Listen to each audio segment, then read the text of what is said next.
कैरीची कढी ही केवळ चविष्टच नाही तर आरोग्यदायी आणि पारंपरिक वारसा जपणारी एक खास रेसिपी आहे. कच्च्या कैरीचा आंबट गोड स्वाद आणि मसाल्यांचा सुगंध यांमुळे ही कढी अतिशय चविष्ट लागते.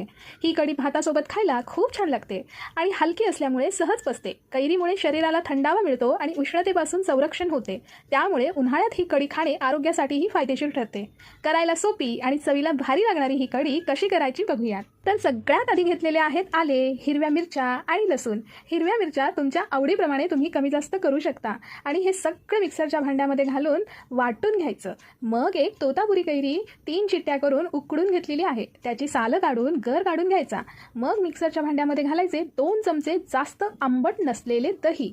मग घालायचा कैरीचा गर आणि गोडीसाठी लिंबा एवढा गुळ घालून घ्यायचा. तर गुळाचे प्रमाण सुद्धा तुम्ही कमी जास्त करू शकता.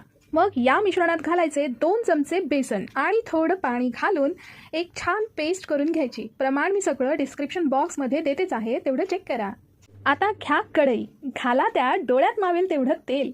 मग गरम तेलात नाचू द्या जिरं, मोहरी आणि हिंगाला. त्यांचं नाचून झालं की येऊ द्यात कढीपत्त्याला. मग फोडणीत घाला चिरलेला बारीक कांदा आणि कोथिंबीर आणि कांदा ट्रान्सपरंट होईपर्यंत मस्त परतून घ्यायचा. कांदा शिजल्यावरती घालायची हळद आणि मिक्स मिक्स मिक्स. मग येऊ द्यात कैरी बेसनाची पेस्ट. आधी हलवून घ्या. मग जेवढं पाणी लागेल तेवढं पाणी स्वाहा करा. कढी तुम्हाला किती पातळ किंवा घट्ट हवी आहे त्या हिशोबाने पाणी घाला. मला कढी घट्ट आवडते म्हणून मी कमी पाणी टाकलेले आहे. आता कढीत चवीनुसार मीठ घालायचं आणि उकळी येईपर्यंत शिजून घ्यायची. मग गॅस बंद करून मस्त चिरलेली कोथिंबीर वरून पेरायची आणि घ्या गरमागरम कढी खायला भातासोबत. आणि हो, चपाती किंवा भाकरीसोबत पण खायला खूप छान लागते. कधीतरी चेंज म्हणून ही झटकीपट होणारी कढी नक्की ट्राय करून बघा.